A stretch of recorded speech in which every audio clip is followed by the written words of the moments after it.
I'm Andrea, and I'm 26 years old. My brother just told his Harvard friends that my business is a little girl's garage hobby, and I should get a real job. They all laughed like he'd just delivered the punchline of the century. I smiled, grabbed my purse, and walked out of that fancy restaurant without saying a word. But here's what none of them knew. That same night, his best friend would call me with an offer that would change everything. Where are you watching from today? Drop your location in the comments below and hit that like and subscribe button if you've ever felt underestimated by your own family. You'll definitely want to stick around for what happened next. Let me backtrack to how I got to that humiliating dinner in the first place. 3 years ago, fresh out of college with a fashion degree, I realized I didn't want to be stuck designing clothes for someone else's vision. I wanted to build something bigger, something mine. While my classmates were fighting for internships at big fashion houses, I was teaching myself digital marketing and studying successful online retailers. The idea hit me during my senior year. I'd made friends with incredibly talented designers who were creating beautiful, unique pieces, but had no idea how to market them. They were artistic geniuses stuck selling at tiny craft fairs or posting on Instagram to their 100 followers. Meanwhile, I'd always been good at spotting trends and understanding what people actually wanted to buy. So I started small, really small. I reached out to 5 designers from my network, people who made everything from hand-knitted sweaters to custom jewelry to vintage-inspired dresses. I offered to create an online platform where I'd handle all the marketing, photography, customer service, and logistics. They'd get exposure to a wider audience, and I'd take a percentage of sales. My parents thought I was crazy. Just get a job at Nordstrom, my mom kept saying. At least that's stable. My brother Marcus was even less supportive. He'd already graduated from Harvard with his architecture degree and landed a position at a prestigious firm. Every family dinner became an opportunity for him to remind everyone how practical his career choice was compared to my internet thing. But I ignored them and focused on building. I spent my savings on professional product photography, invested in a decent website, and started learning everything I could about social media marketing and search engine optimization. The learning curve was steep, but I was determined to prove that my internet thing could actually work. The first month, I made $300 in total sales. Not profit, total sales. After paying the designers their cut and covering my basic expenses, I had about $60 left. My dad actually laughed when I told him, $60 for a month of work? You could make more babysitting. But I saw the potential. The designers were getting orders from states they'd never shipped to before. Customers were leaving reviews saying they'd never found anything like these pieces in regular stores. I was creating something that didn't exist before, a curated marketplace for independent designers who actually cared about quality and uniqueness. By month 6, I was doing $2,000 in sales. By the end of year 1, I was hitting $15,000 monthly.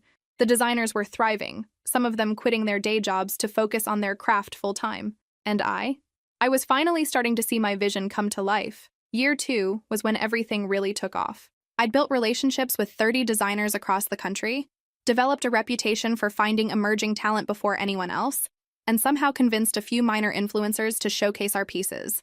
Sales jumped to $50,000 monthly, then $75,000, then 6 figures. That's when I knew I needed help.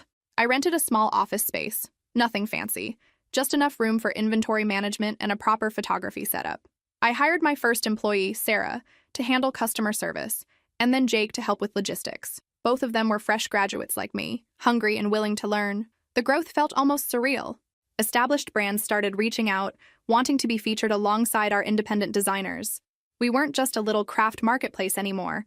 We were becoming a legitimate fashion destination. I had to hire more people, upgrade our website, and implement systems I'd never imagined needing when I started. Now, 3 years in, we have 11 employees. Our monthly revenue is in the mid-6 figures. We've gone from a simple website to a full mobile app where each designer has their own branded profile. Major fashion bloggers write about us regularly, and we've been featured in online magazines I used to dream of reading. But here's the thing that really gets me. Through all of this success, my family still treats my business like it's some cute hobby I'll eventually outgrow. My brother especially loves to make little comments about how I'm playing entrepreneur and should consider getting serious about my future. Which brings me back to that dinner. Marcus was celebrating his 30th birthday at some upscale restaurant downtown, surrounded by his Harvard buddies and their perfectly polished girlfriends. I'd spent all day dealing with a major shipping delay that could have cost us thousands, but I still showed up because family is family, right? Wrong. Sometimes family is just people who happen to share your DNA but not your dreams. And sometimes the people who believe in you most are the ones you least expect. The restaurant Marcus chose for his birthday was the kind of place where the waiters wear ties and the wine list has more pages than most novels. I'd never been there before, but I recognized the type, designed to intimidate anyone who didn't grow up with money. The kind of place where ordering the wrong fork makes you feel like you're wearing a neon sign saying, "I don't belong here." I walked in wearing my best dress, a piece from one of our designers, actually. A beautiful navy blue number with subtle geometric patterns that I'd gotten as a sample. It was elegant, unique, and probably cost more to make than most department store dresses sold for. But looking around at Marcus's friends, I felt underdressed anyway. These weren't just successful people. These were people who'd never had to worry about being successful, if you know what I mean. The men wore watches that cost more than my first year's revenue, and the women carried purses I recognized from fashion, weeks I'd never been invited to. Marcus made a big show of introducing me to everyone. "This is my little sister, Andrea," he'd say with that condescending smile. "She runs a little online business." Little. Everything about me was little in his world. I tried to make conversation, but it was like speaking different languages. When someone asked what I did, I'd explain about the platform, the designers, the technology behind personalized recommendations. They'd nod politely and then immediately change the subject to something about real estate investments or country club memberships. That's when Christian arrived. I'd met him a few times over the years at family gatherings. Marcus's best friend since Harvard. Always polite but distant. He was one of those people who seemed to know everyone in the room without trying too hard. Tall, confident, with the kind of presence that made waiters move a little faster and conversations pause when he walked by. He was also the only person who asked follow-up questions when Marcus introduced me. Online business? What kind of products? When I mentioned fashion and independent designers, his eyes actually lit up with what seemed like genuine interest. "That's fascinating," he said. "The democratization of retail through digital platforms is one of the most disruptive trends in commerce right now. How did you handle the challenge of inventory management with multiple suppliers?" I blinked. Nobody, and I mean nobody, in my family had ever asked me a technical question about my business. They treated it like I was selling friendship bracelets at a school craft fair. "Well," I started, suddenly energized, "we actually developed a hybrid model where designers maintain their own inventory but use our fulfillment center for shipping. It allows them to maintain control while giving customers consistent delivery experiences." Christian nodded thoughtfully. "Smart. Reduces your capital requirements while standardizing the customer journey. Have you considered expanding internationally?" Before I could answer, Marcus appeared beside us with that fake smile he reserved for when he thought I was embarrassing him. "Christian, don't let her bore you with business talk. Andrea's still figuring things out. Still figuring things out. Like I was playing dress-up instead of running a company that was actually profitable." The dismissal stung, but I kept my composure. I'd learned a long time ago that reacting to Marcus's comments only made them worse.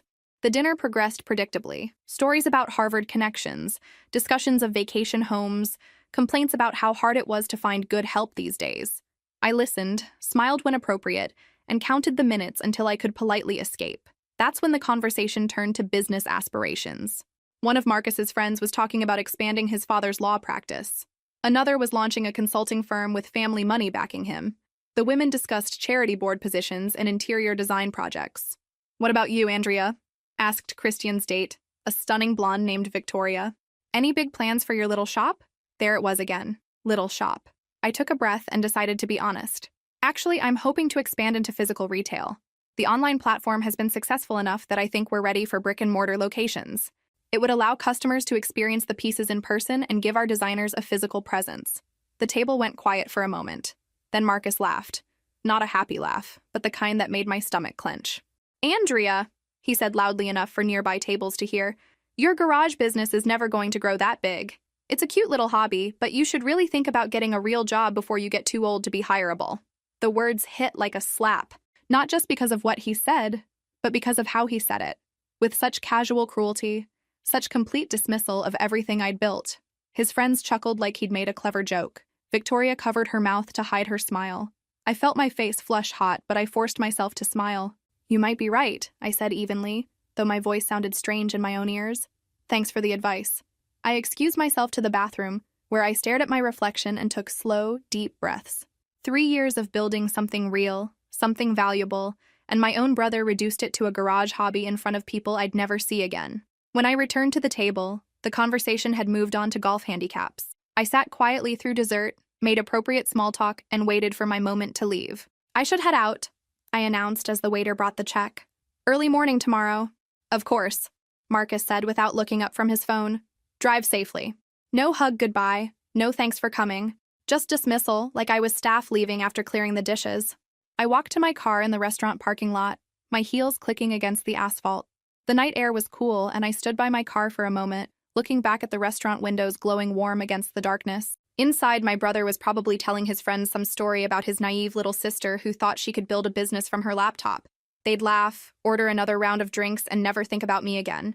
I drove home with the radio off, thinking about everything I'd accomplished, and why it still felt like nothing when my family looked at me. Was I crazy to think I could expand?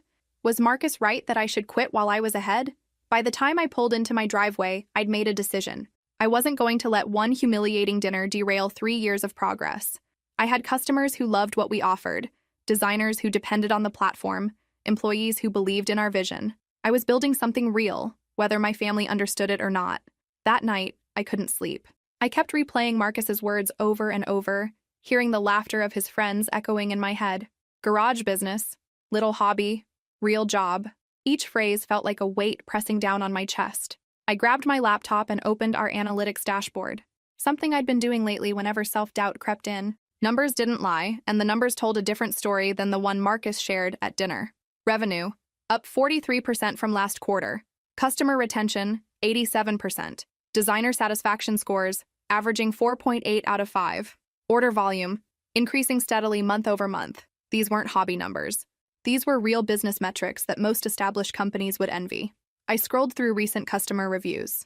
Found my wedding dress here, and it was absolutely perfect. These designers are so talented, I can't find anything like this anywhere else. Best customer service I've ever experienced online. Page after page of 5-star reviews from people who genuinely loved what we'd built. Then I opened my email and found 3 messages that had come in during dinner. 2 from established brands wanting to partner with us, and 1 from a major fashion blogger asking to feature our platform in an upcoming article about innovative retail models. This was the reality Marcus couldn't see or chose to ignore. We weren't just surviving, we were thriving. But somehow, his dismissal still stung more than all the success stories combined. I made myself a cup of tea and sat by my living room window, looking out at the city lights. Somewhere out there were 11 people who depended on me for their paychecks. Dozens of designers who'd grown their businesses through our platform. Thousands of customers who trusted us to curate beautiful, unique pieces they couldn't find anywhere else. Maybe that should be enough. Maybe I didn't need my family's approval to feel proud of what I'd accomplished. But the truth was, I did want it. I wanted them to see me as more than Marcus's little sister, who played at being an entrepreneur. The phone rang at exactly 11:47 p.m. I almost didn't answer. Who calls that late unless it's an emergency? But the number looked familiar, though I couldn't place it immediately. Hello? Andrea? This is Christian. Christian Hayes, Marcus's friend. I hope I'm not calling too late. My heart stopped. Christian was calling me? How did he even get my number? No, it's fine. I was still up. Is everything okay? Everything's great. Actually, that's why I'm calling. I've been thinking about our conversation earlier tonight, and I wanted to discuss something with you. Do you have a few minutes? I set my tea down, suddenly very awake. Sure. What's on your mind? Your business model is brilliant, he said without preamble. I've been researching the multi-brand platform space since I got home, and what you've built is exactly the kind of innovation that's reshaping retail. I blinked. Thank you. That's very kind of you to say. I'm not being kind, I'm being accurate. I spend a lot of time evaluating emerging companies, and most of them are trying to solve problems that don't exist or entering markets that are already oversaturated. But you've identified a real gap, the disconnect between talented independent creators and consumers who want unique quality pieces. My pulse was racing. This wasn't the conversation I'd expected when I saw his name on my phone. I appreciate that. It's nice to hear from someone who understands what we're trying to do. Here's the thing, Andrea. You mentioned wanting to expand into physical retail. That's a massive undertaking that requires significant capital, strategic planning, and operational expertise. Most online companies fail when they try to make that transition because they underestimate the complexity. My heart sank.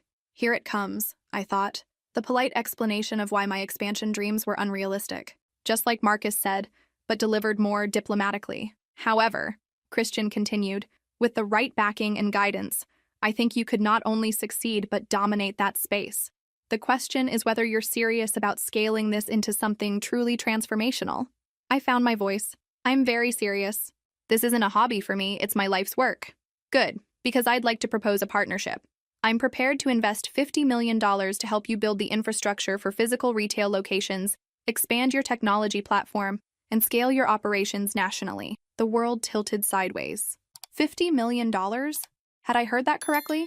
I'm sorry, could you repeat that? He chuckled softly. 50 million. It's enough to open your first flagship stores, build a proper supply chain management system, hire the team you'll need, and establish a marketing presence that matches your ambition. I set the phone down for a second, staring at it like it might be playing tricks on me. Then I picked it up again. Christian, I don't understand. Why would you want to invest in my company? You barely know me. Actually, I know more about you than you might think. Marcus's sister, Sophie. You remember her from that Christmas party 2 years ago?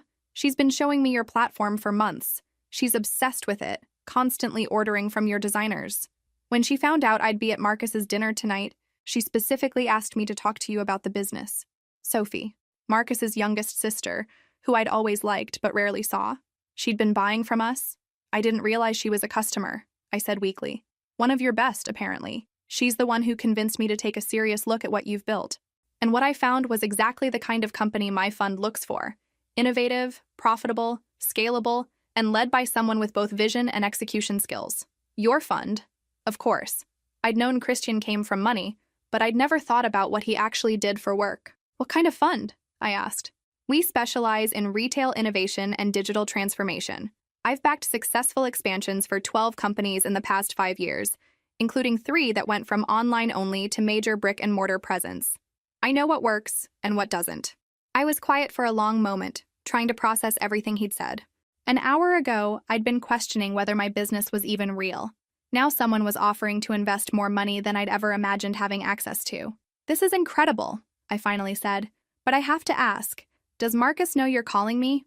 Christian was quiet for a few seconds. Marcus doesn't know, and frankly, his opinion isn't relevant to my investment decisions. I evaluate opportunities based on merit, not family politics. Something in his tone suggested he wasn't a huge fan of my brother's attitude either. I'd like to meet with you properly, he continued. Somewhere we can go through your financials, discuss expansion strategies, and talk through the specifics of a partnership. Are you free this Friday? Friday. 3 days away. 3 days to prepare for a conversation that could change everything. Yes, I said, probably too quickly. I'm absolutely free. Perfect. I'll have my assistant send you some information to review beforehand. Market analyses, expansion models, that sort of thing. And Andrea? Yes? What your brother said tonight was wrong. You've built something remarkable and it deserves to be scaled properly. Don't let anyone convince you otherwise. After we hung up, I sat in my living room staring at my phone until the screen went dark. $50 million.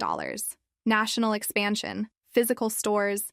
Everything I'd dreamed about but hadn't dared to voice, even to myself. Marcus thought my business was a cute hobby I'd eventually outgrow. Turns out I was just getting started.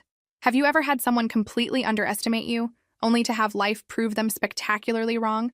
Friday couldn't come fast enough. I spent the entire week preparing for the meeting with Christian, researching everything I could about retail expansion, studying the materials his assistant sent, and practicing my presentation until I could deliver it in my sleep. The documents he'd provided were impressive and intimidating in equal measure. Market analyses showing the growth potential for curated multi-brand retail, case studies of successful online to offline transitions, financial models that made my head spin with their complexity and potential. By Thursday night, I had a comprehensive expansion plan laid out. Flagship stores in 5 major cities, a hybrid inventory model that showcased our top designers while maintaining the online platform's breadth, and a customer experience that seamlessly integrated digital and physical shopping. I also had a severe case of imposter syndrome. Who was I to be discussing $50 million investments? 3 years ago, I was a college student eating ramen and trying to figure out what I wanted to do with my life. But then I looked at our latest monthly report. 6 figures in revenue, designers from coast to coast, customers in 48 states, and reminded myself that I'd already done the impossible. I'd built something from nothing. The rest was just scaling. Christian had suggested we meet at his office downtown. The building was one of those sleek glass towers that dominated the city skyline, all marble lobbies and elevator banks that whisked you to floors you needed key cards to access. His office occupied a corner of the 32nd floor, with floor-to-ceiling windows overlooking the harbor. The space was modern but warm, filled with contemporary art and furniture that looked comfortable enough to actually use. Nothing like the stuffy, intimidating offices I'd imagined. "Andrea?" he said, standing to greet me as his assistant showed me in. "Thank you for coming. I hope the traffic wasn't too bad." "Not at all," I replied, accepting his handshake. He was more casual than I'd expected, wearing dark jeans and a button-down shirt instead of the suit I'd prepared for. "Can I get you coffee? Water? I have to warn you, this might be a long conversation. Coffee would be great." He poured from a machine that looked like it belonged in a high-end cafe, handing me a mug that was perfectly balanced and exactly the right temperature. "So," he said, settling into the chair across from me, "tell me about your vision for physical retail. Not the practical aspects. I've read your materials and they're excellent, but the experience you want to create." I took a breath and launched into the explanation I'd been rehearsing. "The online platform works because we solve discovery problems. People want unique pieces, but they don't know how to find independent designers. We curate that for them. Physical stores would take that concept further." I pulled out my tablet and showed him the mock-ups I'd created. Imagine walking into a space that feels like a gallery and a boutique combined. Each designer has a dedicated section that tells their story, where they're from, what inspires them, how they create their pieces. Customers can touch the fabrics, try things on, but also scan QR codes to see the designer's full collection online. Christian studied the images, nodding thoughtfully. "Experiential retail. Smart. What about inventory management? You can't stock every designer's full line in physical locations." "Exactly. That's why the hybrid model works. We'd showcase maybe 20% of each designer's collection in-store, with the rest available for immediate online ordering. Customers could place orders in the store and either have items shipped or come back to pick them up." And the economics? This was where I felt most confident. Our margins are already strong because we've built direct relationships with designers. Physical retail would actually improve profitability in several ways. Higher average order values when customers can touch products, reduced return rates, and opportunities for upselling through personal styling services.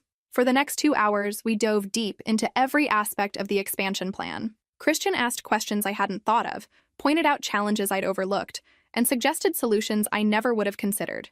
But what struck me most was how he listened, really listened. When I explained our designer onboarding process, he asked follow-up questions about quality control. When I described our customer service philosophy, he wanted to know how we'd maintain those standards at scale. This wasn't someone humoring a naive entrepreneur. This was a serious business conversation between equals. "There's one more thing we should discuss," he said as we wrapped up the formal presentation. "Partnership structure.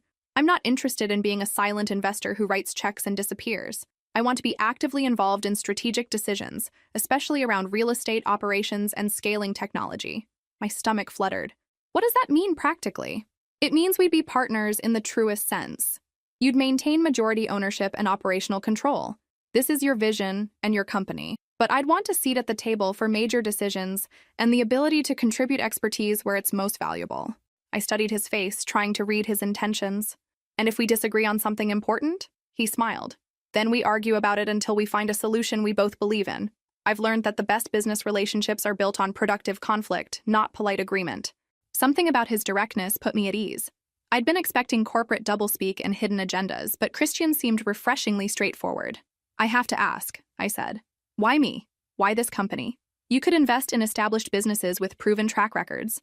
He was quiet for a moment, looking out the window at the city below. "Because established businesses rarely have room to grow exponentially. They're optimized for their current scale, which makes it hard to transform them into something completely different." He turned back to me. "You've built something that has all the right fundamentals but hasn't reached its full potential yet. That's exactly where I want to invest. At the inflection point between promising startup and major market player. And personally, I respect what you've accomplished.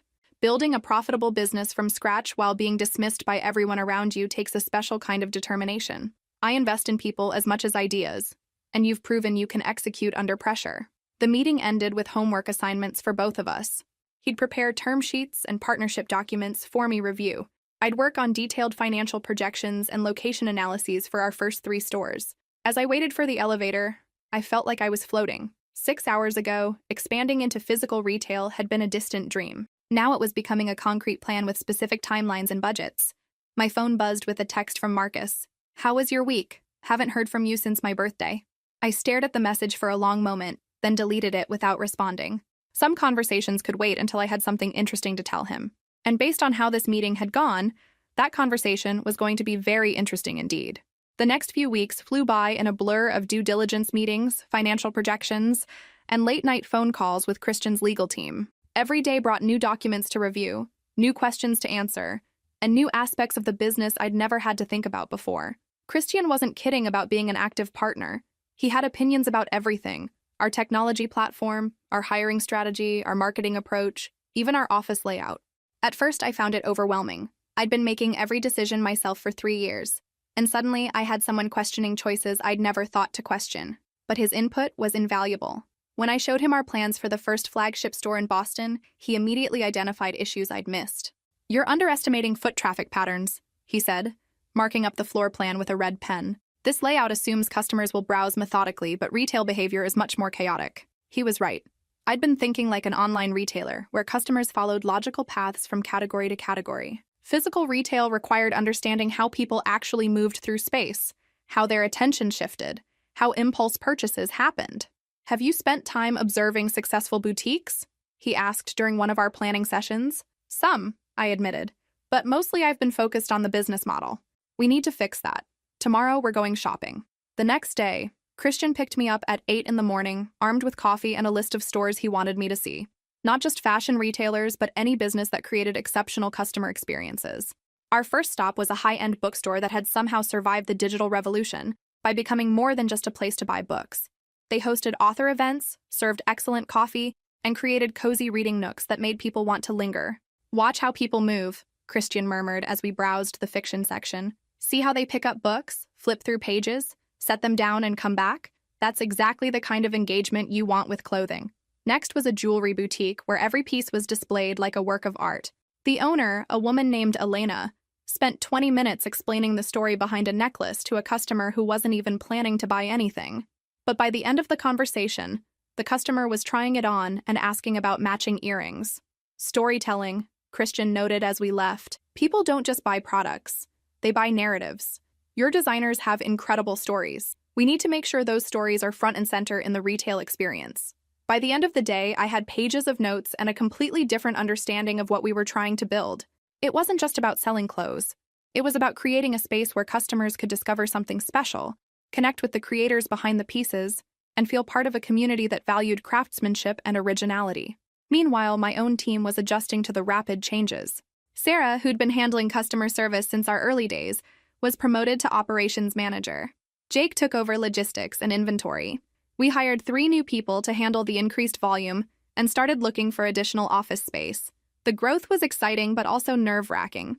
Every week brought new milestones: our highest sales day ever, our 1,000th designer application, our first feature in a major fashion magazine. But it also brought new responsibilities and pressures I wasn't sure I was ready for.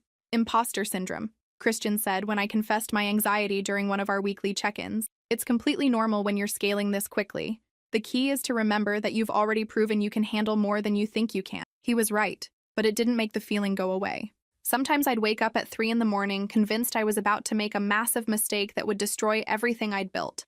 Those doubts became harder to ignore when my family finally found out about the partnership. I'd managed to keep it quiet for almost a month, but news travels fast in small business circles, especially when significant investments are involved. My mother called on a Tuesday afternoon, her voice tight with confusion and what might have been hurt. "Andrea, honey, I just heard from Mrs. Patterson that you're opening stores? And something about a major investor. Why didn't you tell us?" I closed my laptop and walked to the window of our new temporary office. How could I explain that I hadn't told them because I'd stopped expecting them to care about my business updates? "It's still early stages, Mom." I didn't want to say anything until the details were finalized. "But $50 million, Andrea? That's real money. That's serious business." Funny how the same woman who dismissed my company as a hobby for 3 years suddenly understood it was serious business when dollar amounts got large enough. "Yes, it's serious. It's been serious for a while now." "Well, your father and I are very proud of you. We always knew you had it in you." "Did you?" I thought but didn't say, because I distinctly remembered being told to get a job at Nordstrom and stop playing around on the internet. "Thanks, Mom. I appreciate that. Will you bring this investor to Marcus's engagement party next month? We'd love to meet him." And there it was, the real reason for the call. Not to celebrate my success, but to figure out how they could benefit from it socially. "I'll see if he's available," I said, knowing I had absolutely no intention of subjecting Christian to that particular circus. After I hung up, I sat in my office thinking about how much had changed in just a few weeks. A month ago, my family saw me as Marcus's younger sister who played at being an entrepreneur. Now they wanted to show off my investor at parties. But the most important change wasn't about them or their perception of me. It was about my own confidence in what I was building. For the first time since starting the company, I truly believed we could become something extraordinary. And that belief was about to be tested in ways I never could have anticipated. Marcus's engagement party was exactly the kind of event I'd been dreading. Another opportunity for my family to perform their version of success for an audience of people I barely knew. The venue was a private club downtown, all dark wood and oil paintings, the kind of place that had probably never updated its membership criteria since 1953. I almost didn't go. Christian and I were supposed to spend the weekend reviewing lease agreements for our first store location, and frankly, that sounded much more appealing than making small talk with Marcus's Harvard crowd. But my mother had called 3 times asking if I was bringing my business partner, and I knew my absence would become its own dramatic event. So I went. Alone, despite their obvious hopes that I'd parade Christian around like a trophy. The party was in full swing when I arrived. Marcus stood near the bar with his fiancée, a perfectly nice woman named Catherine who came from the kind of old money family that made even my brother seem nouveau riche. They looked happy together, and I was genuinely glad for them, despite everything. Andrea. My mother appeared at my elbow almost immediately. You look lovely, honey. Where's your investor friend? Christian couldn't make it, I said, which was true. I'd never actually invited him. Her face fell slightly. Oh, that's too bad. I was hoping to meet him. I was saved from further explanation by the arrival of several family friends who wanted to hear about the big business deal they'd apparently been hearing about. For the next hour, I found myself retelling the story of our expansion plans to people who listened with the kind of polite interest reserved for other people's vacation photos.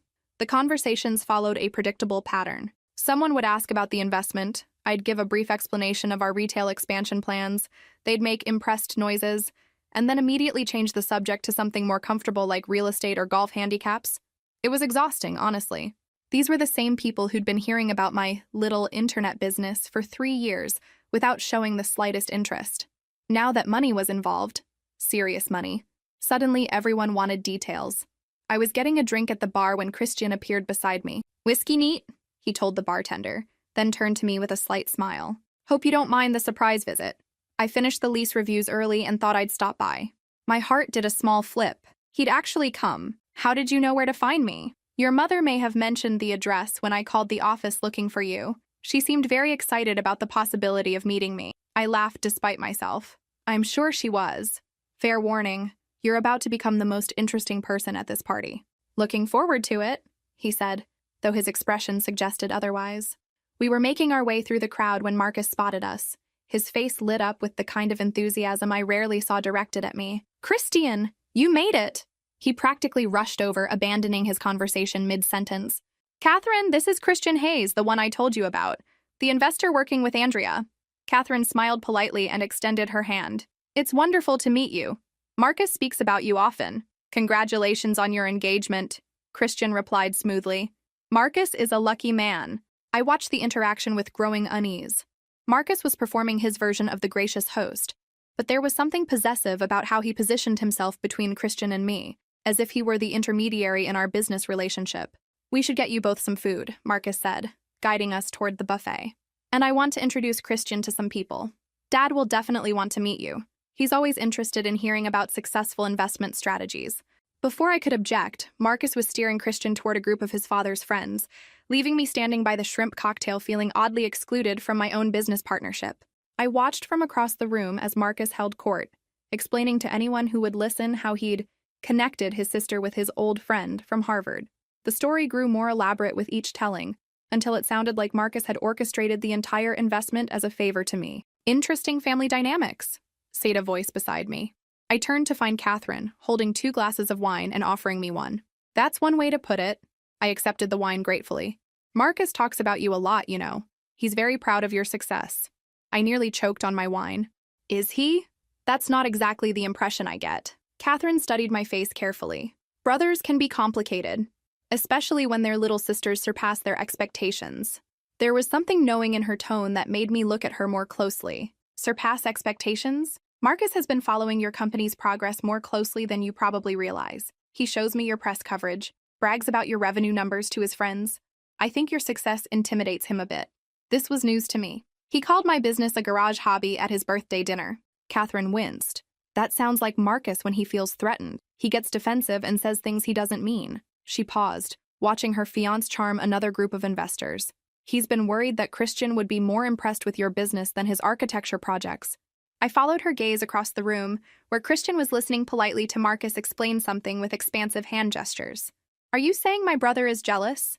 I'm saying your brother is human, and sometimes humans say cruel things when they're feeling insecure about their own accomplishments. It was a perspective I'd never considered. I'd always assumed Marcus's dismissiveness came from genuine contempt for what I was doing. The possibility that it stemmed from his own insecurity was somehow both better and worse. Our conversation was interrupted by loud laughter from Marcus's group. I looked over to see Christian shaking hands with my father, while Marcus beamed beside them like he'd personally arranged the introduction. I should rescue him, I said to Catherine. Probably a good idea. Your mother is heading over there with the photo album. I made my way through the crowd just in time to hear my father saying, always knew Andrea had excellent business instincts. We're very proud of what she's accomplished. Dad's being modest, Marcus added. He's the one who taught her to think strategically. Business runs in the family. I stopped walking. Business runs in the family? From the same people who'd spent 3 years suggesting I get a job in retail instead of building my own company? Christian caught my eye over Marcus's shoulder and raised an eyebrow slightly as if to say, Are you hearing this? Actually, I said, joining the circle, I think I developed my business instincts despite the family advice, not because of it. An uncomfortable silence fell over the group. My father cleared his throat. Marcus looked like I'd just announced his engagement was a sham. Andrea, my mother said quickly, why don't you and Christian get some air on the terrace? It's such a lovely evening. It was clearly a suggestion designed to remove me from the conversation before I said anything else inconvenient, but it also sounded like exactly what I needed. Great idea, I said. Christian, want to see the view? We escaped to the terrace where the city lights twinkled below us and the noise of the party became a distant hum. Interesting family you have, Christian said, leaning against the railing. That's a diplomatic way to put it. Your brother spent 15 minutes explaining how he'd been mentoring your business development and how the investment was really the result of his networking. I closed my eyes. Please tell me you didn't believe any of that. Andrea. His voice was gentle but firm. I've seen your financials. I've reviewed your strategic plans. I've watched you handle complex negotiations and make difficult decisions. Trust me when I say I know exactly who built this company. Something tight in my chest loosened. Thank you. Sometimes it's hard to remember that when everyone around you is rewriting history. That's what success does to people. Suddenly everyone wants to claim credit for supporting you, even if they spent years telling you to quit. We stood in comfortable silence for a few minutes, watching the traffic move through the streets below. Ready to go back in? Christian asked eventually. Actually, would it be terrible if we just left? I've done my family duty for the evening. He grinned. I thought you'd never ask. Besides, we have work to do. Those lease agreements won't review themselves. As we gathered our coats and made polite excuses to leave, I caught Marcus watching us with an expression I couldn't quite read. Disappointment? Frustration? Something that might have been respect? Whatever it was, I didn't have time to analyze it. I had a business to build, stores to open, and dreams to turn into reality. And for the first time in my life, I had a partner who believed in those dreams as much as I did. The real work was just beginning. 3 months later, I was standing in what would soon become our first flagship store in Boston's Back Bay, watching contractors install the last of our custom lighting fixtures. The space was everything I'd envisioned. Airy, sophisticated, with distinct sections for each designer that told their stories through carefully curated displays. The electrical inspection is scheduled for tomorrow. Our project manager, David, called from across the store. If everything passes, we can start moving inventory in next week. Next week. After months of planning, designing, hiring, and coordinating, we were actually going to open a physical store. The reality of it was both thrilling and terrifying. Christian appeared beside me, holding 2 coffee cups from the cafe down the street. You look like you're about to throw up, he observed, handing me the caffeine. I might, I admitted. What if nobody comes? What if people walk in, look around, and walk right back out? What if we've completely misread the market? Then we'll learn from it and adjust, he said calmly. But that's not going to happen. Do you know how many pre-opening inquiries we've gotten? The Boston Globe wants to do a feature story. 3 local influencers have asked for private shopping appointments. Your email list for this city alone has 12,000 people. He was right, but logic didn't make the butterflies in my stomach any less active. This was the biggest risk I'd ever taken. Online retail felt safe by comparison. If something didn't work, you could adjust quickly, test new approaches, pivot without anyone noticing. But a physical store? That was a public statement that everyone could see and judge. You know what the difference is between successful entrepreneurs and everyone else? Christian asked, watching me fidget with my coffee cup. Inherited trust funds? I suggested, only half joking. He laughed. The willingness to be uncomfortable. Most people avoid situations where they might fail publicly. Entrepreneurs seek them out because that's where the biggest opportunities are. Very philosophical. Are you going to charge me extra for life coaching? It's included in the partnership agreement. Small print. Despite my nerves, I had to smile. One of the things I'd come to appreciate about working with Christian was his ability to keep things light when the pressure got intense. He took the business seriously without taking himself too seriously. The next few days passed in a blur of final preparations. Our inventory arrived in carefully labeled boxes, samples from 35 designers whose work represented the best of what we'd curated online. Each piece had been photographed, tagged, and entered into our new point-of-sale system that integrated seamlessly with our online platform. Sarah flew in from our main office to help coordinate the opening, bringing Jake and 2 of our newest team members. Watching them work together, efficiently handling logistics and customer service protocols, I felt a surge of pride in what we'd built. These weren't just employees anymore. They were partners in creating something special. Andrea? Sarah appeared at my elbow holding a tablet. We need to make a decision about the opening event. Do we want to do something low-key for the first few days? Or should we plan a proper launch party? I considered the options. Part of me wanted to ease into things gradually, minimize the risk of any public embarrassment if things went wrong. But another part of me, the part that had spent 3 years building this company despite everyone's doubts, wanted to celebrate properly. Launch party, I decided. Let's do this right. Great. I'll start reaching out to local press and influencers. What about inviting family and friends? My stomach clenched slightly. Send invitations to my parents. And, I guess, Marcus and Catherine? I paused. Actually, maybe don't mention Christian's involvement in the invitation. Let it be a surprise. Sarah raised an eyebrow but didn't ask questions. She'd been with the company long enough to know that my family relationships were complicated. The opening was scheduled for the following Friday. By Wednesday, we had confirmations from local fashion bloggers, the lifestyle editor from Boston Magazine, and several potential customers who'd been following our progress on social media. The energy in the store was electric as we made final adjustments to displays and trained our new sales associates. Thursday night, I barely slept.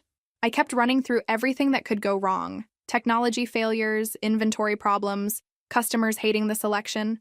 But I also kept thinking about everything that could go right, and that possibility was almost more nerve-wracking than the potential failures. Friday morning arrived gray and drizzly, typical New England weather that made me question whether anyone would want to venture out for a store opening. But by noon, the rain had stopped and weak sunlight was filtering through the windows, highlighting our carefully arranged displays in exactly the way I'd hoped. "You ready for this?" Christian asked as we did a final walkthrough before opening the doors. I looked around the store. At the beautiful clothes arranged like works of art, at the QR codes that would let customers explore each designer's full collection, at the comfortable seating areas where people could relax and really consider their purchases. This was everything I'd dreamed of when I started the company. "I'm ready," I said, and for the first time all week, I actually meant it. We opened the doors at 2 p.m., and within minutes, people were streaming in. Not huge crowds, but steady traffic of curious shoppers, fashion enthusiasts, and people who'd been following our online platform. I watched from behind the checkout counter as customers moved through the space, picking up pieces, reading the designer stories, scanning codes to see more options. By 6 p.m., we'd made our sales goal for the entire first week. By 8 p.m., when the official opening party began, I knew we'd created something special. What do you think will happen next when my family finally sees what I've really built? The opening party was everything I'd hoped for and more. The store buzzed with conversation as people discovered pieces they'd never seen anywhere else, met other customers who shared their appreciation for unique design, and learned the stories behind their favorite items. Local fashion bloggers were taking photos and posting to their Instagram accounts in real time. The lifestyle editor from Boston Magazine spent 20 minutes interviewing me about our expansion plans and the future of independent retail. 3 customers made purchases over $500, including one woman who bought an entire outfit for her daughter's wedding. I was chatting with a potential wholesale client when I spotted familiar faces near the entrance. My parents had arrived, looking slightly overwhelmed by the energy and sophistication of the space. They'd dressed up for the occasion, my father in his best suit, my mother wearing jewelry I only saw at special events. "Excuse me," I told the wholesale client. "I should go greet my family." As I approached them, I could see my mother taking in every detail: the lighting, the displays, the quality of the merchandise, the obvious care that had gone into creating the space. Her expression shifted from uncertainty to something that might have been impressed surprise. "Andrea, honey," she said, giving me a careful hug that avoided wrinkling either of our outfits. "This is just beautiful. I had no idea it would be so professional. Professional. From anyone else, that might have been a backhanded compliment. But from my mother, it was genuine praise.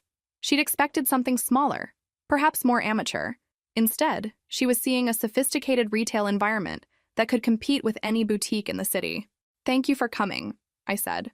"Let me show you around." For the next 15 minutes, I gave them the full tour, explaining our hybrid inventory model, introducing them to our sales associates, showing them how the QR code system worked. My father asked thoughtful questions about rent costs and foot traffic projections. My mother tried on several pieces and complimented the quality of the fabrics. "Where's Marcus?" I asked, noticing he hadn't arrived with them. "He and Catherine got held up at work," my mother explained, "but they're planning to stop by before you close."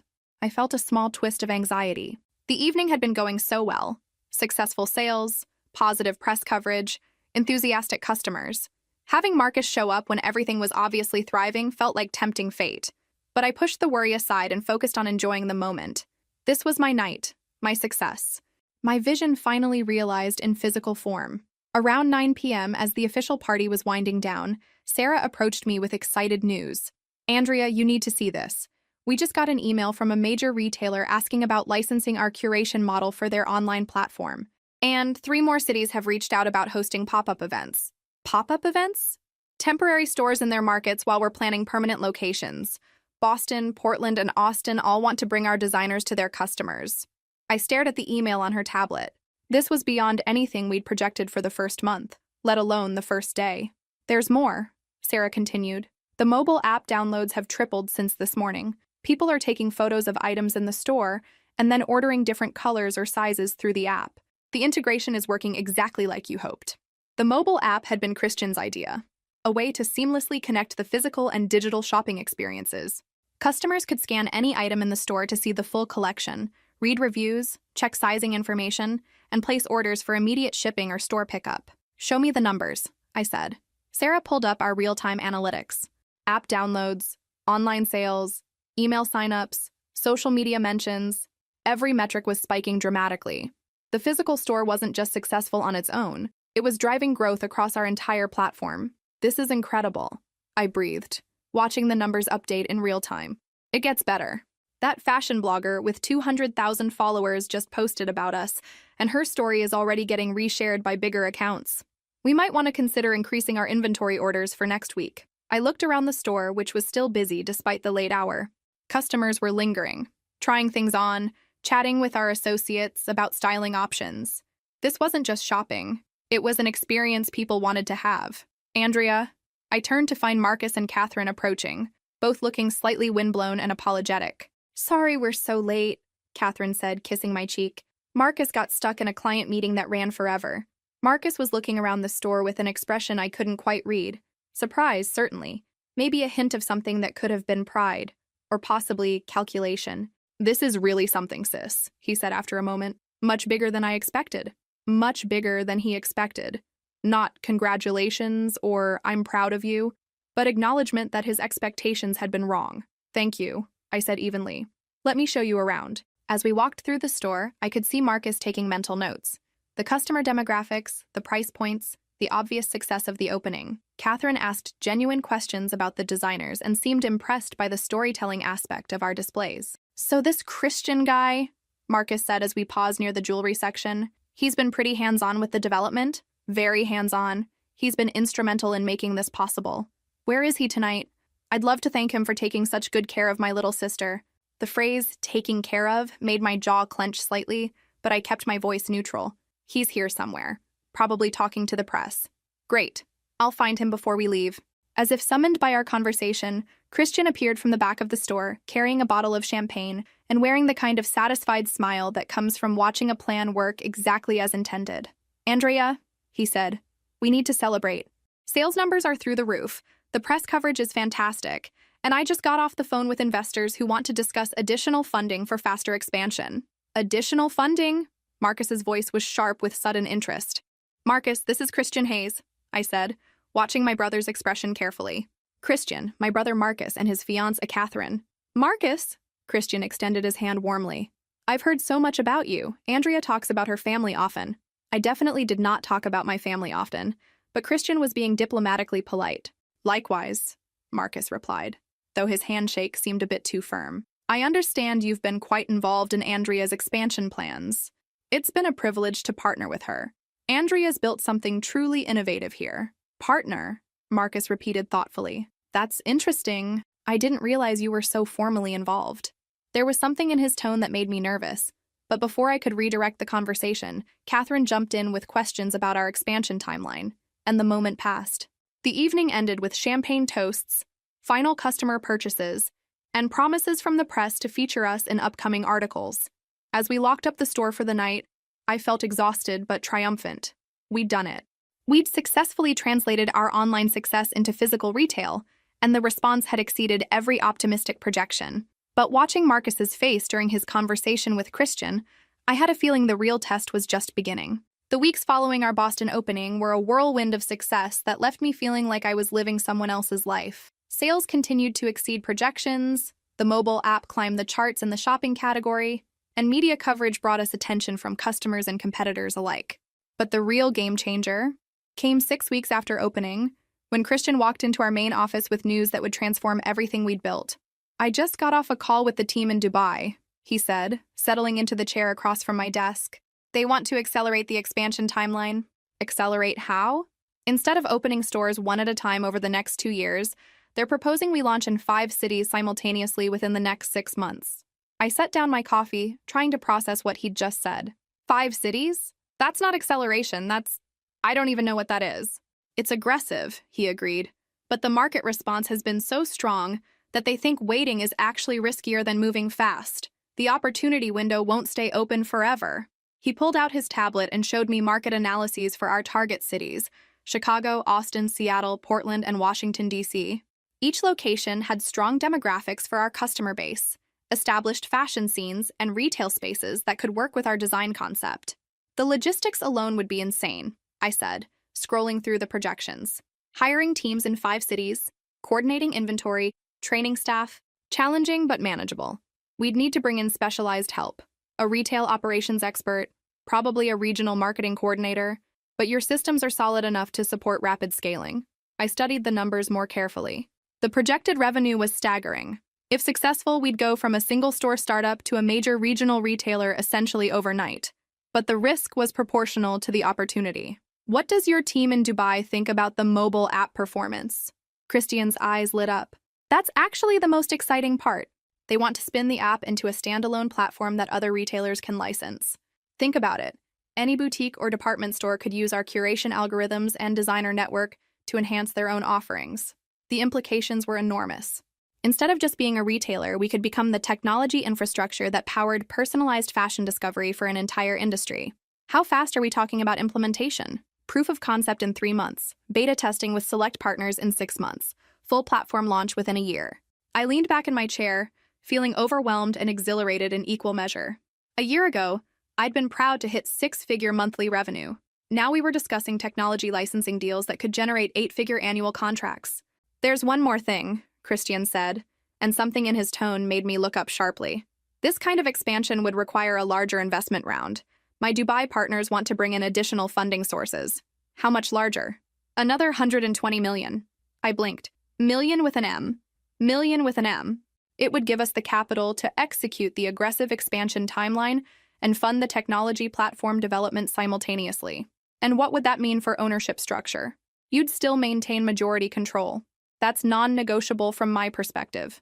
But yes, your percentage would decrease as new investors came in. I nodded slowly. The business side of my brain understood that this was how scaling worked. You traded ownership percentage for growth capital and expertise. But the emotional side wondered if I was about to lose control of the company I'd built from nothing. I need time to think about this, I said. Of course. But Andrea? He stood to leave, then paused. What you've built here is extraordinary. This isn't about changing your vision, it's about giving that vision the resources to reach its full potential. After he left, I sat alone in my office staring at the financial projections. The numbers were compelling, but numbers only told part of the story. The real question was whether I was ready to transform from a startup founder to the CEO of a major company. My phone buzzed with a text from Marcus. Saw the Boston Magazine article about your store. Very impressive. Would love to hear more about your expansion plans. I stared at the message for a long moment. Marcus had barely acknowledged my business for 3 years, but now that it was generating serious media attention, he wanted to hear about expansion plans. I deleted the text without responding. 3 days later, I called Christian with my decision. Let's do it. All of it. The 5-city expansion, the technology platform, the additional funding round. You're sure? I'm terrified, I admitted. But I'm also excited. If we're going to build something transformational, let's actually transform something. The next 6 months were the most intense period of my professional life. We hired a retail operations director who'd previously managed expansion for a major clothing chain. We brought in a technology team to develop the licensing platform. We signed leases in all 5 target cities and began coordinating construction timelines. Meanwhile, our original Boston store continued to exceed projections, and the mobile app user base grew exponentially. Fashion Week coverage featured our designers prominently, and several major fashion schools reached out about partnership opportunities. But the real breakthrough came when we soft-launched the technology licensing platform with 3 beta partners: a boutique chain in California, a department store in Texas, and an online retailer in New York. Within weeks, all 3 reported significant increases in customer engagement and average order values. The data is incredible, our new technology director, Amanda, reported during one of our weekly team meetings. Customers using our recommendation algorithms are spending 40% more per transaction and returning to shop 30% more frequently, because they're finding pieces they actually love instead of settling for what's available, I said. Exactly. We're not just improving sales, we're improving the relationship between retailers and customers. The validation was intoxicating. For 3 years, I'd believed that personalized curation could transform fashion retail. Now we had proof that the concept could scale across different types of businesses and customer bases. 2 weeks before our multi-city grand opening, I was reviewing final logistics when Sarah knocked on my office door. Andrea, your brother is here. He says he'd like to talk to you about something important. Marcus was waiting in our conference room, wearing a suit that probably cost more than most people's monthly rent. He stood when I entered, offering the kind of formal handshake we'd somehow defaulted to in recent years. Andrea, thanks for seeing me. I know you're incredibly busy. What can I do for you, Marcus? He looked around the conference room, taking in the architectural plans for our new stores, the marketing materials for our technology platform, the team photos from our recent company retreat. I wanted to congratulate you properly, he said finally. What you've accomplished here is remarkable. I owe you an apology for not recognizing that sooner. I waited for the but that usually followed Marcus's rare moments of acknowledgement. I also wanted to discuss something with you, a potential opportunity that could benefit both of us. There it was. What kind of opportunity? Marcus straightened his tie, a gesture I recognized from childhood as his tell when he was nervous about something. Well, as you know, my architecture firm has been growing steadily. We're at the point where we're considering strategic partnerships to expand our commercial retail expertise. I had a sinking feeling about where this was heading. Given your success in retail development and my background in commercial architecture, I thought we might explore ways to collaborate. Perhaps I could consult on your future store designs, help optimize the spaces for both aesthetic appeal and operational efficiency. Translation. Now that my business was successful, Marcus wanted to find a way to attach himself to it professionally. That's an interesting idea, I said carefully. But we already have an excellent relationship with our current architectural team. Of course. I'm not suggesting we replace anyone. More like supplementary expertise. Family helping family, you know. I studied my brother's face, seeing ambition mixed with something that might have been genuine desire to be part of what I'd built. Let me think about it, I said finally. Absolutely. No pressure. I just wanted to put the idea out there. As he gathered his things to leave, Marcus paused at the door. Andrea, I really am proud of you. I know I haven't always been the most supportive brother, but seeing what you've created here, it's impressive. Really impressive. After he left, I sat in the conference room thinking about family, success, and the complicated ways people change when the dynamics of power shift. In a week, we'd open 5 stores simultaneously and launch a technology platform that could reshape an entire industry. But somehow the conversation with Marcus felt like the biggest test yet. The 5-city grand opening was scheduled for a Thursday in October, perfectly timed to catch the beginning of the holiday shopping season. We'd spent months coordinating everything, from inventory distribution to staff training to synchronized marketing campaigns across all markets. But 3 days before the opening, I got a call that would change everything. "Andrea, we have a problem." Sarah's voice was tight with concern. "Marcus has been calling our stores directly, identifying himself as your business partner and asking detailed questions about our operations." I set down my coffee so hard it sloshed onto my desk. "He's what?" "The manager in Chicago called first. Apparently, Marcus told them he was conducting a family business review and needed access to our sales projections and staffing plans. When she asked him to contact you directly, he said you were too busy and had asked him to handle preliminary assessments." My hands clenched into fists. "Please tell me she didn't give him anything." "She didn't, but only because we'd trained all the managers to verify any unusual requests through me or you directly.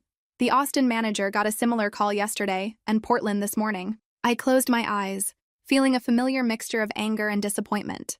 Just when I'd started to believe Marcus's apology was genuine, he'd found a new way to insert himself into my business without permission. "There's more," Sarah continued. "He's also been reaching out to local press in each city, introducing himself as a family consultant who can provide background on your company's development." Background meaning what?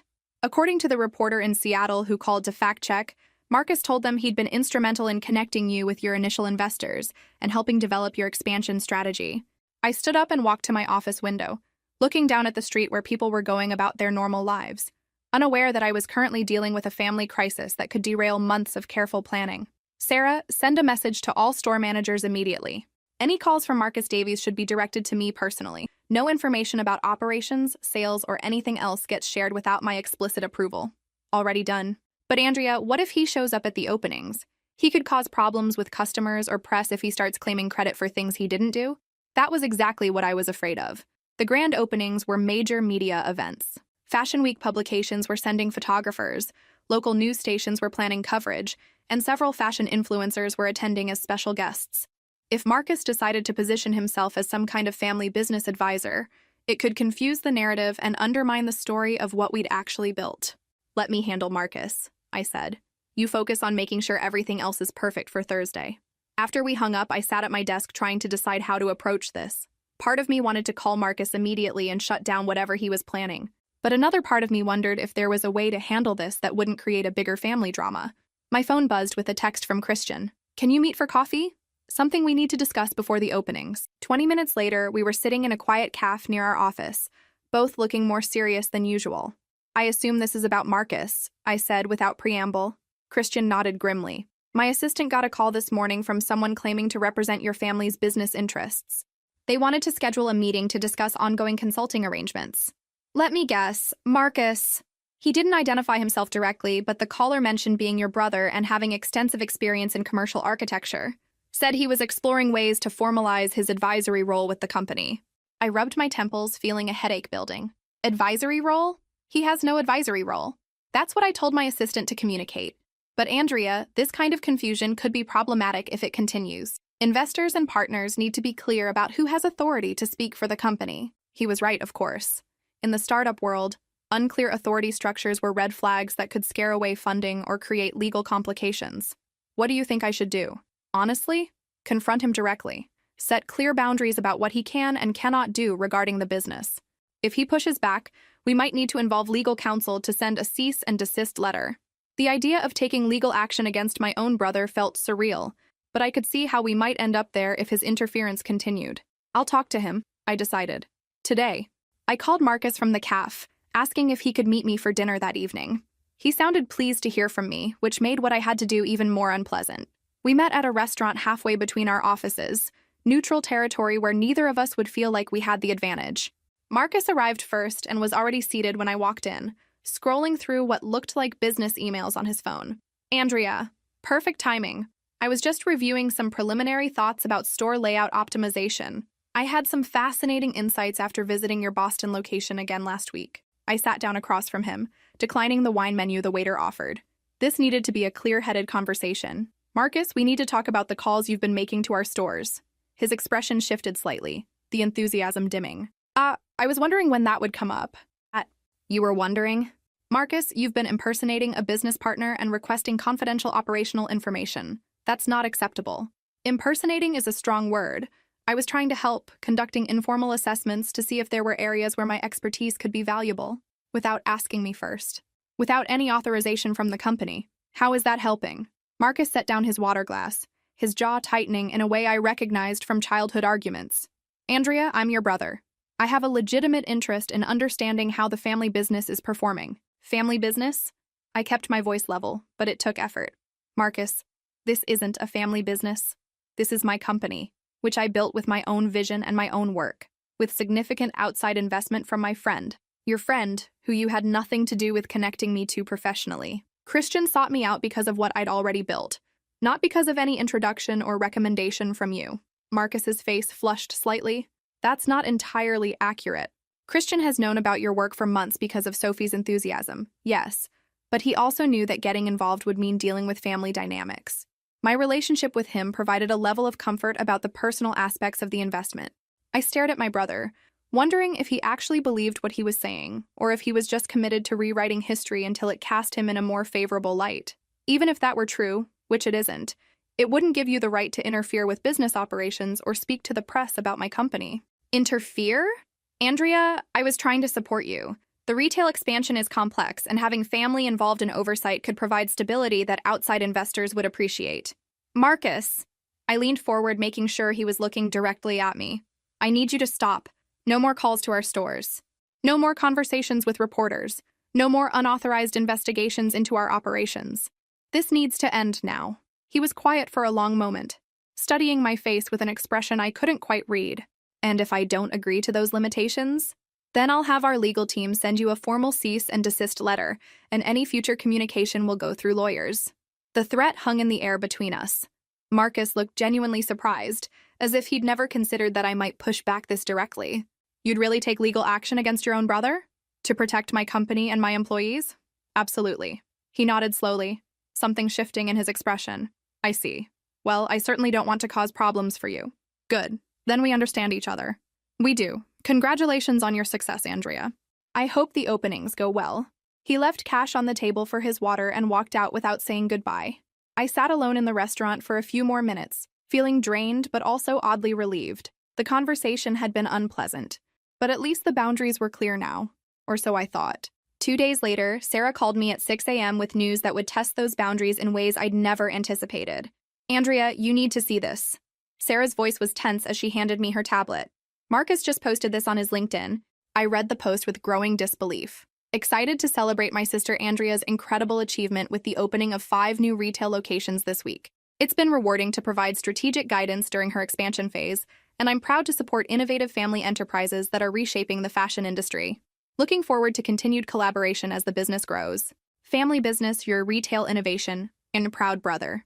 The post had been up for less than 2 hours and already had dozens of likes and several comments congratulating Marcus on his mentorship and asking about opportunities to work with family retail consultants. Strategic guidance, I said flatly. Continued collaboration. It gets worse, Sarah said, scrolling down. Look at the comments. Marcus had responded to several congratulatory messages by saying things like, Andrea has always been driven, and I'm glad I could help channel that energy productively. And family support makes all the difference in scaling challenging ventures. I handed the tablet back to Sarah, my hands shaking slightly with anger. Call our lawyer. Now. Already did. She's drafting a cease and desist letter, but she says social media posts are harder to address legally unless they contain specific false claims that damage the business. What about this isn't false? He didn't provide strategic guidance. There is no continued collaboration. He's literally making up a role for himself. The lawyer says the language is vague enough that it could be interpreted as opinion rather than factual claims. She can send a letter demanding he remove the posts and stop making future statements, but enforcement might be difficult. I closed my eyes, trying to think through the implications. Today was Wednesday. Tomorrow, we'd open 5 stores simultaneously in front of local media, fashion bloggers, and potential customers who might now be confused about who was actually running the company. What time does the first opening start? Chicago opens at 10 a.m. local time. That's 11 a.m. here. And the last one? Seattle at 2 p.m. local, which is 5 p.m. here. We'll essentially have openings happening all day as we move across time zones. I looked around our main office, where the team was making final preparations for what should have been the biggest day in our company's history. Instead, I was dealing with family drama that could overshadow everything we'd worked for. Sarah, I need you to do something for me. Call each store manager and give them a heads up about potential family complications. If Marcus shows up at any of the openings, they should be polite but make it clear that he's there as my brother, not in any official business capacity. What if he brings press with him, or introduces himself to reporters as a business partner? That was exactly what I was worried about. Marcus was smart enough to know that correcting him publicly at his own sister's opening events would make me look petty and unprofessional. Then we handle it professionally and clarify the record afterward. But Sarah, I want you to make sure Christian is present for at least one of the openings. If there are questions about business structure or partnerships, he can address them authoritatively. The day of the openings dawned crisp and clear in Boston, with perfect weather predicted for all 5 cities. I started the morning at our main office, watching real-time sales data and customer feedback from the Chicago opening that had started an hour earlier. The numbers were incredible. Chicago had exceeded their opening day sales target within the first 3 hours, and customer reviews were overwhelmingly positive. Photos from the store showed excited shoppers exploring the designer sections and engaging with our sales associates exactly as we'd hoped. Austin just opened, Sarah called from across the room. Initial foot traffic looks excellent. I tried to focus on the success metrics, but part of my attention was constantly tracking social media and news coverage for any sign that Marcus was inserting himself into the story. At 1 p.m., my phone rang. The caller ID showed the manager from our Portland store. Andrea, I'm so sorry to bother you on opening day, but we have a situation. Your brother is here with someone he's introduced as a business journalist from a local magazine. They're asking for an interview about the family business dynamics behind your expansion. My heart sank. What did you tell them? I said I'd need to check with you first, but Marcus told the journalist that you were probably too busy to take calls and suggested they speak with him as a family representative. I took a deep breath, trying to keep my voice calm. Please ask them to wait for a few minutes. I'll call you right back. I hung up and immediately called Christian, who answered on the first ring. We have a problem, I said without preamble. Marcus is at the Portland opening with a journalist, positioning himself as a family business representative. I'm already in the car, Christian said. I'll be there in 20 minutes. Wait, you're in Portland? I flew in this morning to surprise you. Good thing, apparently. 25 minutes later, I was on a conference call with the Portland store manager, Christian, and the journalist Marcus had brought. This is Jessica Chen from Portland Fashion Weekly, the journalist said. I was hoping to get some background on the family business structure and how relatives contribute to the company's strategic direction. I appreciate your interest, I replied, but I think there may be some confusion. This isn't a family business, it's a company I founded and built independently, with investment from my partner Christian Hayes, who's actually there with you today. Oh, Jessica sounded surprised. Marcus indicated that he'd been involved in developing the expansion strategy and connecting you with initial funding sources. Marcus is my brother and I appreciate his support, but he hasn't been involved in any business operations or strategic planning. Christian would be the appropriate person to speak with about our expansion timeline and investment structure. I could hear muffled conversation in the background, presumably Marcus realizing that his narrative was falling apart in real time. Actually, Jessica said after a moment, it might be clearer if I spoke with Christian directly. Marcus mentioned he needed to leave soon anyway. After the call ended, Christian texted me, Marcus left quickly after you clarified his role. Interview went well, focused on business model and expansion plans. No more family confusion. By the end of the day, all 5 stores had exceeded their opening targets. Press coverage was universally positive, and our mobile app downloads had spiked dramatically. It should have been a perfect day. But that evening, as I was finally relaxing with a glass of wine and reading through customer reviews, my phone rang. Marcus. Andrea? I think we need to talk. I think we covered everything at dinner on Monday. Actually, that's what I'm calling about. I may have misunderstood the boundaries you were setting. I almost laughed. May have misunderstood. Marcus, you showed up at my opening with a journalist and told them you were a business representative. After I explicitly asked you to stop interfering, I was trying to support you. The journalist approached me, not the other way around. And you chose to position yourself as having an official role instead of simply saying you were there as a supportive brother. There was a long pause. You're right. I should have handled that differently. Yes, you should have. Andrea, I want to apologize. And I want to make an offer that might help both of us moving forward. I sighed. What kind of offer? I've been thinking about our conversation, and I realize I approached this all wrong. Instead of trying to insert myself into your existing operations, what if I provided genuine value by helping you manage the administrative complexity of rapid expansion? What does that mean specifically? You're about to be overseeing 5 retail locations, plus the technology platform, plus ongoing expansion planning. That's an enormous operational load for one person. I could take on project management responsibilities, coordinate with vendors, handle regulatory compliance, The kind of detail work that's necessary but doesn't require your direct attention. It was a more reasonable proposal than his previous attempts to involve himself, but I was skeptical of his motivations. Marcus, why is this so important to you? You have your own successful career. Why do you need to be part of my business? Another pause, longer this time. Because I've been watching what you've built, and it's extraordinary. More than that, it's the kind of transformational success that I don't think I'll ever achieve in architecture. I want to be part of something that matters this much. The honesty in his voice surprised me. For the first time, Marcus sounded like he was admitting something real about his own insecurities rather than trying to manipulate the situation. I appreciate that, I said carefully. But trust has to be rebuilt gradually. Today's incident with the journalist made things worse, not better. I understand. What would it take for you to consider giving me a genuine opportunity to help? I thought about it for a long moment. The truth was, we did need help managing the operational complexity of our expansion, but it had to be someone I could trust completely, and Marcus had recently proven that his judgment about appropriate boundaries was questionable. Prove you can respect the boundaries we discussed. No more unauthorized communications with stores, press, or business partners. No more social media posts positioning yourself as having a business role. Complete transparency about any conversations you have that touch on the company. And if I do that, then maybe we can discuss a limited, clearly defined consulting arrangement in a few months. But Marcus, this isn't about family, it's about business. If you can't perform, or if you create any problems, the arrangement ends immediately. Fair enough, he said. I'll prove I can do this right. After we hung up, I sat in my living room thinking about family, forgiveness, and the complicated ways success changes relationships. Tomorrow I'd start planning our next phase of expansion, managing 5 new stores and developing the technology platform that could reshape an entire industry. But tonight I was just a sister trying to figure out whether her brother could ever truly be an ally instead of a complication. The answer to that question would define more than just our family relationship. It would determine whether the success I'd built could survive the people who wanted to claim credit for it.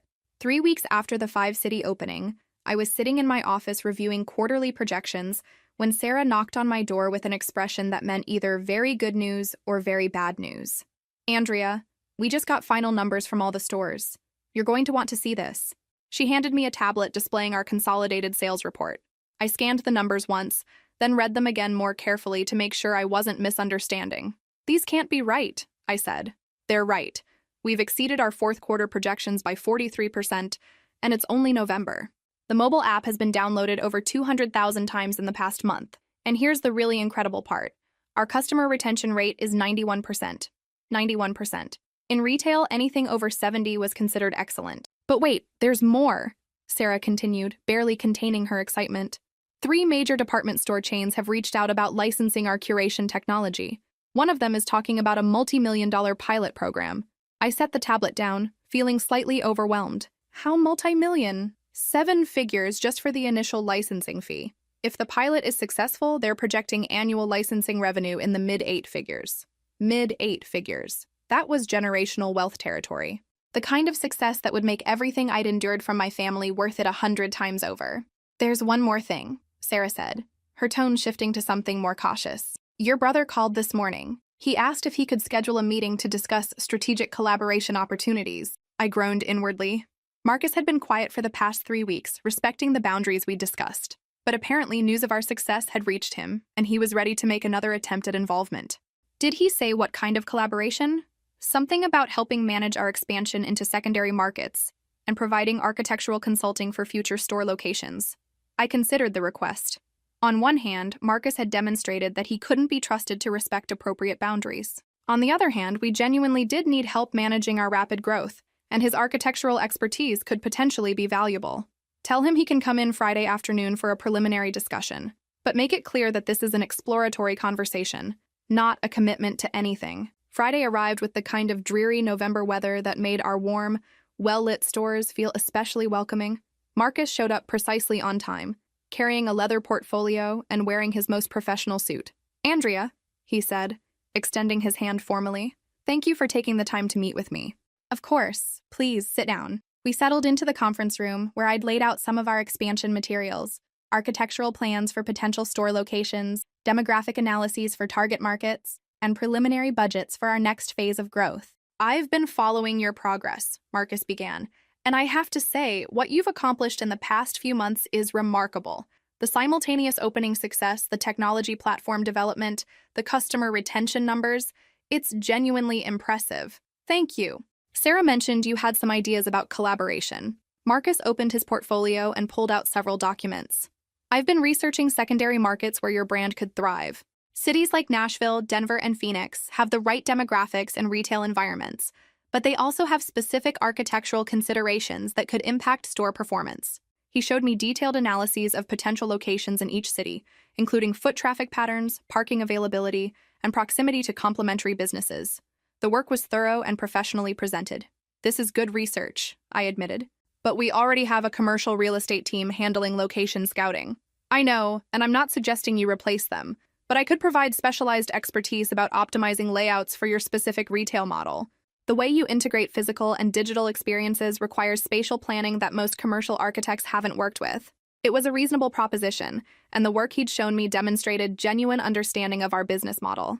But I couldn't forget the LinkedIn post and the incident with the journalist in Portland. Marcus, if we were to work together in any capacity, there would need to be very clear agreements about roles, responsibilities, and communication protocols. Absolutely. I'd want everything formalized through proper contracts. No ambiguity about scope or authority. And no more social media posts positioning yourself as having an undefined role with the company. His face flushed slightly. I realized that was inappropriate. It won't happen again. And if you attend any company events or store openings, it would be as a contracted architectural consultant, not as a family member with business authority. Understood. I studied my brother's face, trying to read his intentions. He seemed genuinely chastened by our previous conversations, but Marcus had always been good at saying what people wanted to hear. Let me think about it, I said finally. If we decide to move forward, it would start with a small, clearly defined project, something where we could evaluate how well the working relationship functions. That makes perfect sense. I appreciate you considering it. As he gathered his materials to leave, Marcus paused at the door. Andrea, I owe you a real apology. Not just for the social media post or the journalist incident, but for years of not taking your work seriously. I was wrong, and I'm sorry. The apology sounded genuine, but I'd heard versions of it before. Thank you for saying that. I hope you'll give me a chance to prove I can do better. After he left, I sat alone in the conference room thinking about family, forgiveness, and the complicated nature of second chances. That evening, Christian and I met for dinner to discuss the various partnership opportunities and expansion decisions we were facing. The restaurant was quiet, with soft lighting that made it easy to focus on complex conversations. So what did you think of Marcus's proposal? He asked after I'd filled him in on the meeting. Honestly, it's reasonable. His research was solid, and we do need help with architectural planning for rapid expansion. But you're hesitant. I'm hesitant because mixing family and business is complicated, and Marcus has already demonstrated poor judgment about boundaries. Christian nodded thoughtfully. What if there were safeguards in place? Clear contracts? Defined scope? Regular performance reviews? You think I should consider it? I think you should do whatever feels right for you and the business. But Andrea, from my perspective, the bigger question isn't whether to work with Marcus. It's whether you're ready to delegate responsibilities that allow you to focus on strategic leadership instead of operational details. He was right. We'd grown from a startup to a major regional retailer in less than a year. The skills that had gotten us here, hands-on management, personal attention to every detail, direct involvement in all decisions, were becoming limitations rather than strengths. What do you recommend? Hire the best people for each function, regardless of whether they're family or not. If Marcus is genuinely the best architectural consultant for our needs, work with him. If someone else would serve the business better, go with them. And if I decide to give Marcus a chance and he screws it up, then you fire him, just like you would any other contractor who couldn't perform. The conversation was interrupted by my phone buzzing with a text from Sarah. Major development. Need to talk ASAP. I showed Christian the message, and he immediately signaled for the check. 20 minutes later, we were back at the office, where Sarah was waiting with news that would change everything we'd been planning. 2 things, she said as soon as we walked in. First, the good news. We just got formal confirmation that the department store licensing deal is moving forward. Initial payment of $2 million, with potential for $25 million annually if the pilot succeeds. And the second thing, I asked, though her expression suggested it wasn't as positive. We got a call from a reporter at Business Week. Apparently, someone has been shopping around a story claiming that your company's success is primarily due to family connections and undisclosed business relationships. My stomach dropped. What kind of undisclosed relationships? The implication is that Christian's investment wasn't based purely on business merits, but was influenced by personal relationships through your family. They're suggesting there might be conflicts of interest or nepotism involved. I looked at Christian, who was frowning deeply. That's ridiculous. Our investment terms were negotiated at arm's length with full documentation. Any journalist could verify the timeline and structure. The reporter seems more interested in the story angle than the facts, Sarah continued. She specifically asked about Marcus's role in facilitating introductions and whether family dynamics influenced business decisions. I felt a familiar surge of anger. Let me guess. Someone has been feeding them information about supposed family involvement. That's what it sounds like. The reporter mentioned having conversations with a family source who provided background on the company's development. I closed my eyes, trying to control my temper. After everything we'd discussed, after his apparent apology and promise to respect boundaries, Marcus was apparently still talking to reporters about our business. What did you tell the reporter? I said you'd provide a statement addressing any specific claims they wanted to make, but that we don't comment on speculation or rumors. Good. Sarah, can you get the reporter on the phone? I want to address this directly. 5 minutes later, I was speaking with Jessica Morrison from Business Week, a veteran financial journalist who'd covered several high-profile retail industry stories. Ms. Davies, thank you for taking my call. I'm working on a story about family dynamics in startup funding, and your company has been mentioned as an interesting case study.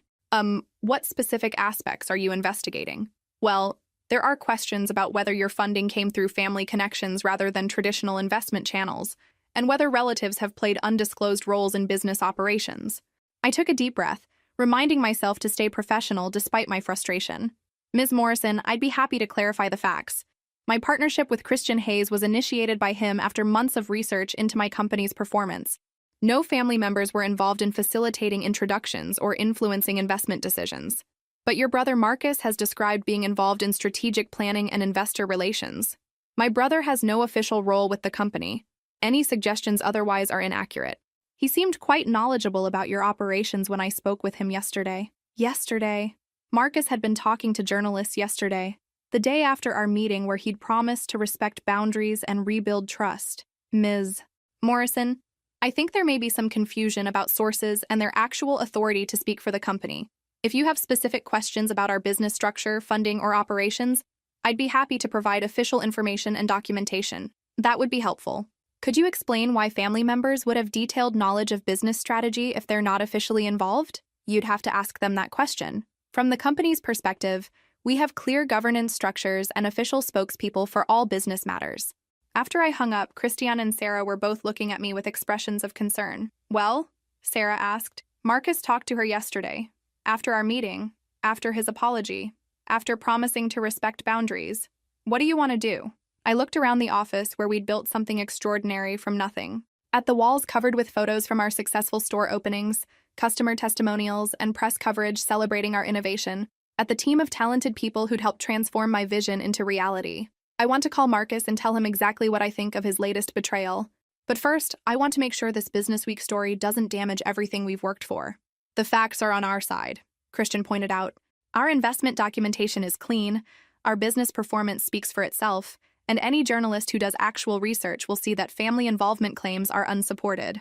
True, but facts don't always matter if the story is compelling enough. I made a decision that felt both difficult and liberating. Sarah, draft a statement for Business Week that sets the record straight about company structure, investment sources, and family involvement. Make it comprehensive and factual. Include documentation if necessary. And Marcus? I looked at my phone where I had 3 missed calls from my brother, probably trying to do damage control after realizing his conversation with the reporter might cause problems. I'll handle Marcus separately. But Sarah, going forward, if any reporters contact us about family business dynamics, the official response is that this company was built independently, is funded through legitimate investment channels, and operates according to standard corporate governance practices. Got it. As Sarah left to work on the statement, Christian and I sat in my office considering what this latest incident meant for our expansion plans and our working relationship. I'm sorry about this, I said. Family drama shouldn't be complicating your investment. Andrea, you can't control what other people say or do. You can only control how you respond, and your response has been consistently professional and appropriate. Still, it's a distraction from the business? True. So let's minimize future distractions by making sure there's no ambiguity about who speaks for the company and in what capacity. My phone rang. Marcus, for the 4th time. I looked at Christian, who nodded encouragingly. Time to set some final boundaries, I said, and answered the call. Marcus, Andrea, thank God. Listen, I need to explain about the reporter. She called me, and I thought I was helping by providing context about how supportive the family has been. Supportive, I repeated flatly. By telling a national business journalist that you've been involved in strategic planning and investor relations, I was trying to demonstrate that you have strong family backing, which investors appreciate. I thought it would help your credibility. Marcus, my credibility comes from the business I've built and the results I've achieved. It doesn't need help from family members who have no actual involvement.